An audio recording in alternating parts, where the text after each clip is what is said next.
എല്ലാവർക്കും നമസ്കാരം. ശ്രീജിത്ത് പണിക്കരാണ് ഇന്ന് നമ്മളോടുള്ളത്. സാർ നമസ്കാരം. നമസ്കാരം.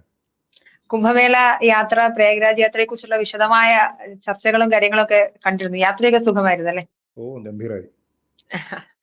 പക്ഷേ കേരളത്തിന് അത്ര ശുഭമുള്ള ഒരു വാർത്തയല്ല ഇപ്പോൾ നമ്മൾ സംസാരിക്കാൻ പോകുന്നത്. നമുക്കറിയാം, അഫാൻ എന്ന് പറയുന്ന കേവലം 23 വയസ്സുള്ള ഒരു യുവാവ് 5 പേരെ കൊന്നു. പക്ഷേ പോലീസ് സ്റ്റേഷനിൽ ചെന്ന് പറഞ്ഞത് 6 പേരെ വധിച്ചു എന്നുള്ളതാണ്. അതിഭീകരമായ മൃഗീയമായ കൊലപാതകം.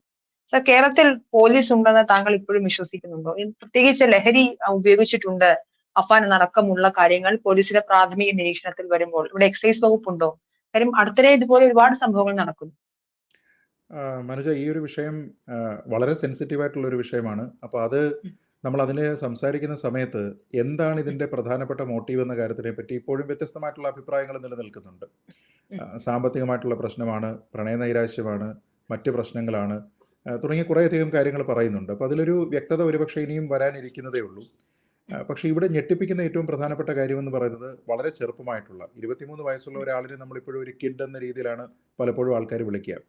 അപ്പോൾ അങ്ങനെയുള്ള ഒരു കുട്ടി ഈ രീതിയിലത്തേക്കുള്ള ഒരു കാര്യങ്ങൾ ചെയ്യുന്നു എന്നതാണ് ഏറ്റവും ഞെട്ടിപ്പിക്കുന്ന ഒന്നാമത്തെ കാര്യം. രണ്ടാമത്തെ കാര്യം, ഒരു കുടുംബത്തിലുള്ള എല്ലാ ആൾക്കാരെയും ഒന്നിച്ച് ഇല്ലാതെയാക്കുന്ന രീതിയിലത്തേക്ക് പ്രവർത്തിക്കുന്നതിന്, അതും തൊട്ടടുത്ത ബന്ധുക്കളായിട്ടുള്ള ആൾക്കാരെ ഉൾപ്പെടെ അങ്ങനെ ചെയ്യുന്നതിന് വേണ്ടി ഒരാളിന് എങ്ങനെ ശ്രമിക്കാനായിട്ട് കഴിയും? എന്താവും അതിനുള്ള ഒരു മോട്ടീവ്?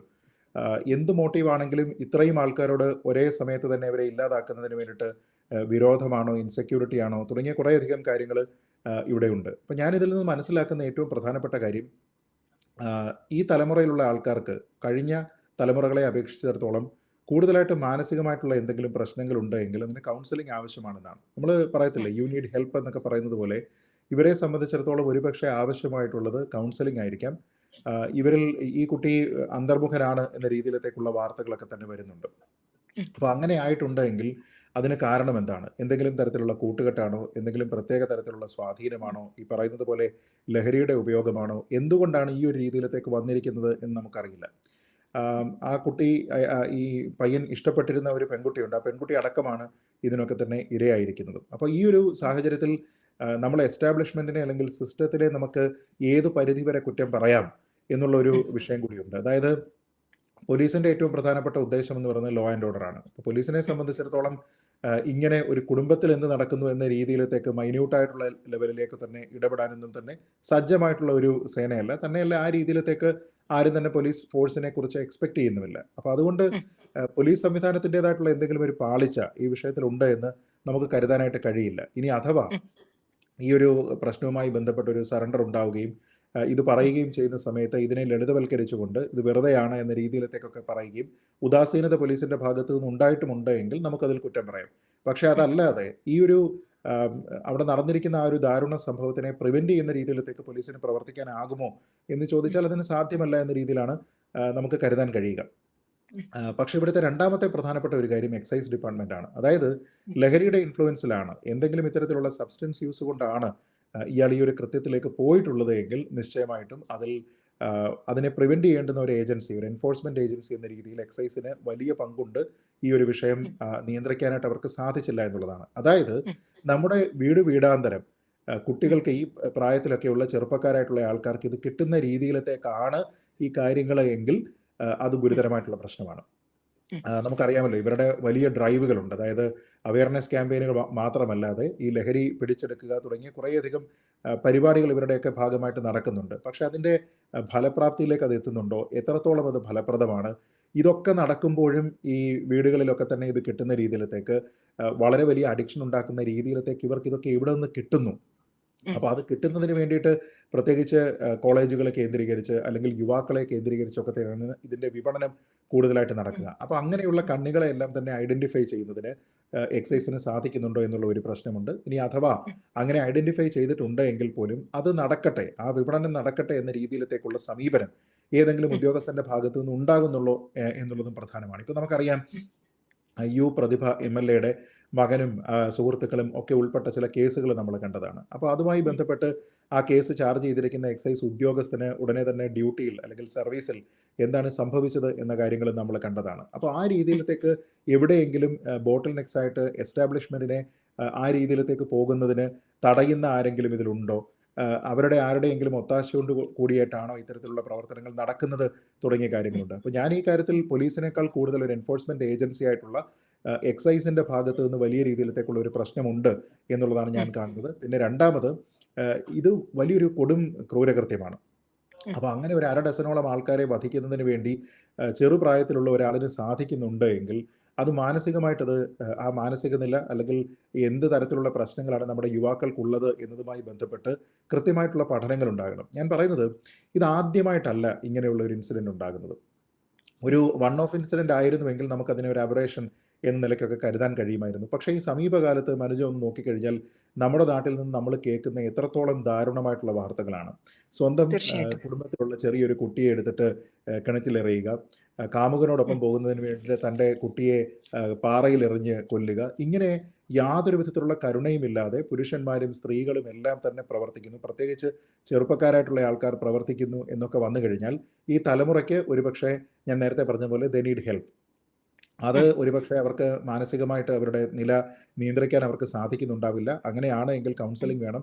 ഞാൻ ഒരിക്കൽ എൻ്റെ ഒരു സൈക്കോളജിസ്റ്റ് ആയിട്ടുള്ള ഒരു സുഹൃത്തിനോട് സംസാരിക്കുന്ന സമയത്ത് അദ്ദേഹം തന്നെ എന്നോട് പറഞ്ഞതാണ്, ഇവർ പല ക്യാമ്പയിനുകളുടെ ഭാഗമായിട്ടൊക്കെ തന്നെ സ്കൂളുകൾ കേന്ദ്രീകരിച്ച് പല പരിപാടികൾ നടത്താറുണ്ട്.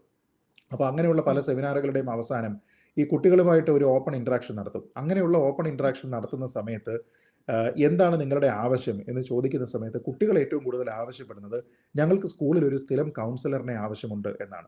അപ്പോൾ കൗൺസിലിംഗ് ആണ് കുട്ടികൾക്ക് ആവശ്യമുള്ളത് എന്ന് നമ്മുടെ സ്കൂൾ തലത്തിൽ പഠിക്കുന്ന കുട്ടികൾ തന്നെ സ്വയം തിരിച്ചറിഞ്ഞിരിക്കുന്നു. നമ്മൾ ഒരുപക്ഷെ പഴയ കാലത്തേക്ക് ചിന്തിച്ചു കഴിഞ്ഞു കഴിഞ്ഞാൽ ഒരുപക്ഷെ നമ്മളൊക്കെ വിദ്യാഭ്യാസം നേടുന്ന സമയത്തോ അതിൻ്റെ മുൻ തലമുറയിലോ ഒക്കെ തന്നെ നമ്മൾ നോക്കിക്കഴിഞ്ഞാൽ എന്താണ് ഒരു കൗൺസിലിംഗ് കൊണ്ട് ഉദ്ദേശിക്കുന്നത് എന്നതുപോലും നമുക്കറിയില്ല. കാരണം മാനസികമായിട്ടുള്ള അത്തരത്തിലുള്ള പ്രശ്നങ്ങളോ സമ്മർദ്ദങ്ങളോ ഒന്നും തന്നെ ഇല്ല. ആകെയുള്ള ടെൻഷൻ എന്ന് പറയുന്നത് ഇന്ന് വൈകുന്നേരം സ്കൂൾ വിട്ടതിന് ശേഷം ആദ്യം പോയി ഒരു ഗ്രൗണ്ടിൽ കളിക്കാനായിട്ട് കുറ്റി നാട്ടുന്നത് നമ്മളാണോ അല്ലയോ, ഈ ടെൻഷനാണ്. പരീക്ഷയ്ക്ക് എന്തെങ്കിലും മാർക്ക് കുറഞ്ഞിട്ടുണ്ടെങ്കിൽ വീട്ടിൽ പല വഴക്കും കിട്ടുമോ ഇല്ലയോ എന്നുള്ള ടെൻഷനാണ്. അപ്പോൾ ഇങ്ങനെ പരിമിതമായിട്ടുള്ള ഒരു സമയത്ത് നിന്ന് നമുക്ക് കൗൺസിലിംഗ് പ്രോപ്പറായിട്ട് സൈക്കോളജിക്കലായിട്ട് കിട്ടണം എന്ന് ചിന്തിക്കുന്ന രീതിയിലത്തേക്കുള്ള ഒരു ചെറിയ തലമുറ സ്കൂൾ വിദ്യാഭ്യാസ കാലത്ത് തന്നെ ഉണ്ടാകുന്നുണ്ടെങ്കിൽ അവരുടെ പ്രശ്നങ്ങൾ എന്താണെന്ന് മനസ്സിലാക്കാനായിട്ട് അവരുടെ കുടുംബത്തിലുള്ള ആൾക്കാർക്ക് സാധിക്കുന്നില്ല.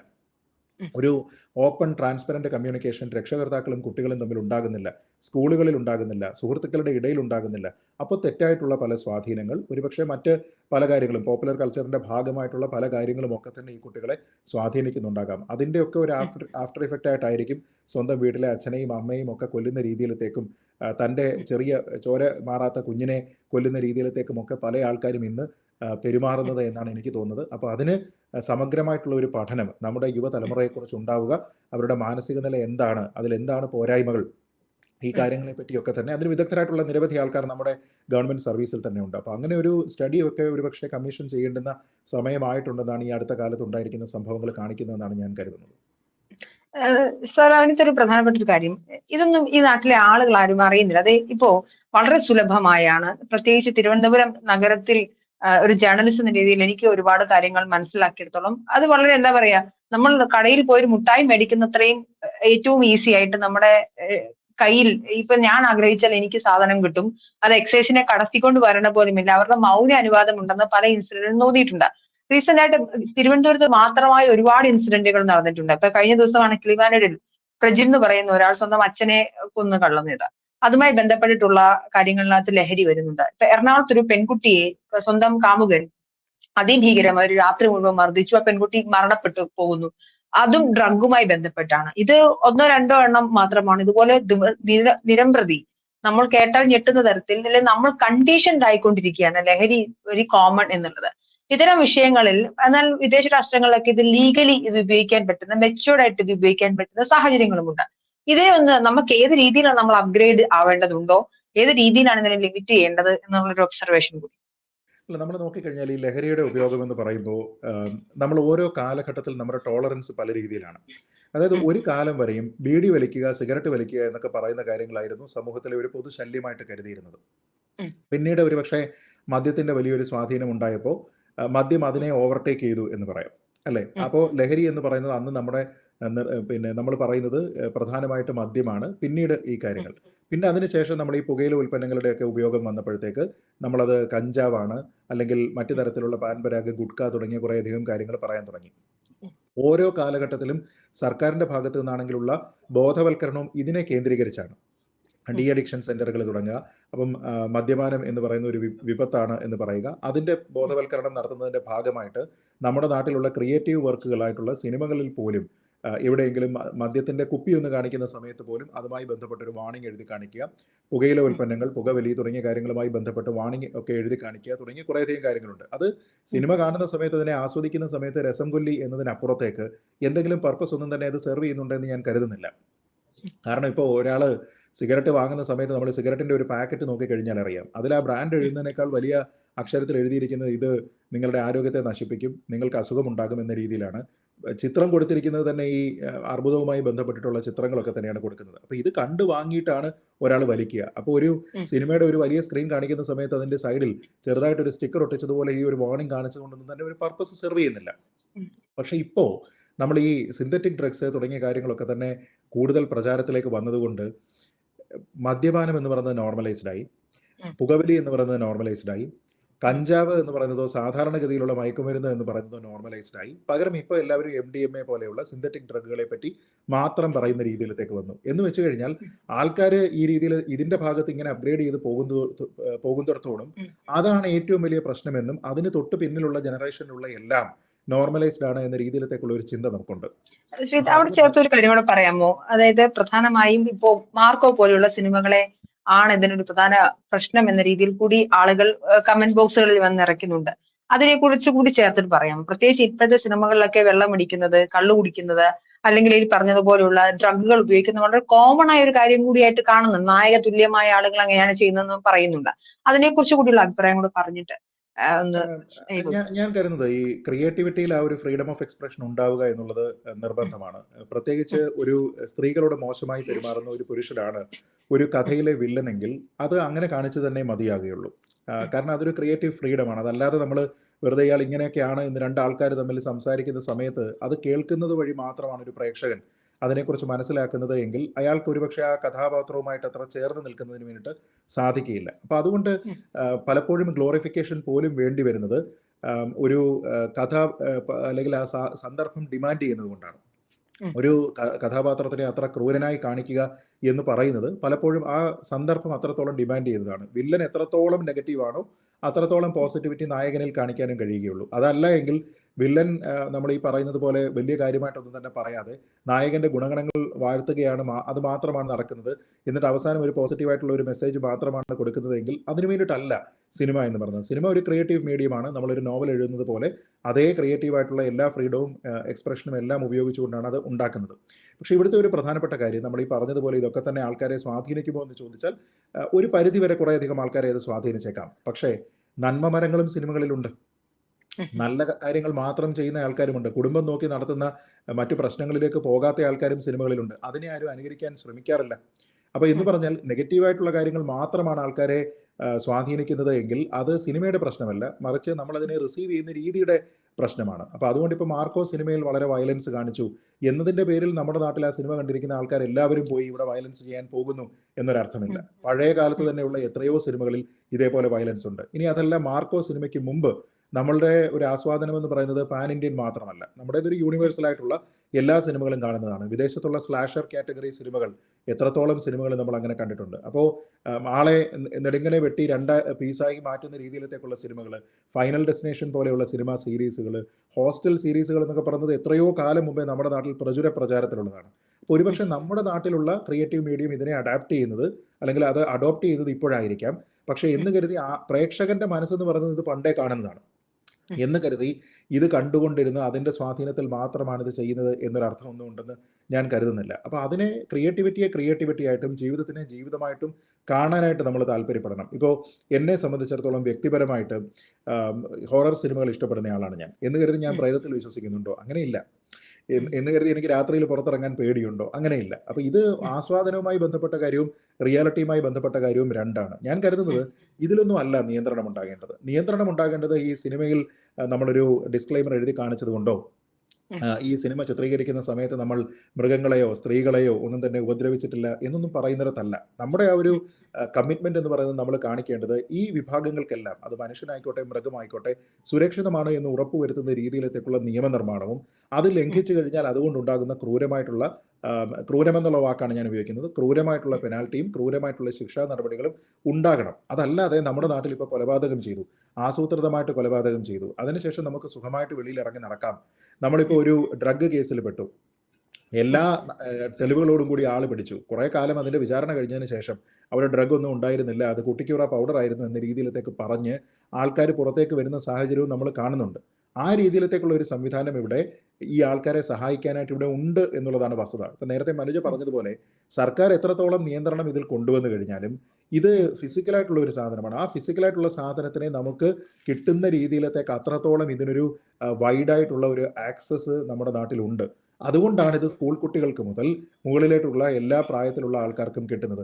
സിനിമാ മേഖലയുമായി ബന്ധപ്പെട്ട് വളരെ ഓപ്പണായിട്ട് അവിടെ പ്രൊഡ്യൂസേഴ്സ് തന്നെ വന്നിട്ട് പത്രസമ്മേളനം നടത്തി പറഞ്ഞതല്ലേ, സിനിമാ സെറ്റുകളിൽ ഇതിൻ്റെ ഉപയോഗം വളരെ കൂടുതലാണ്.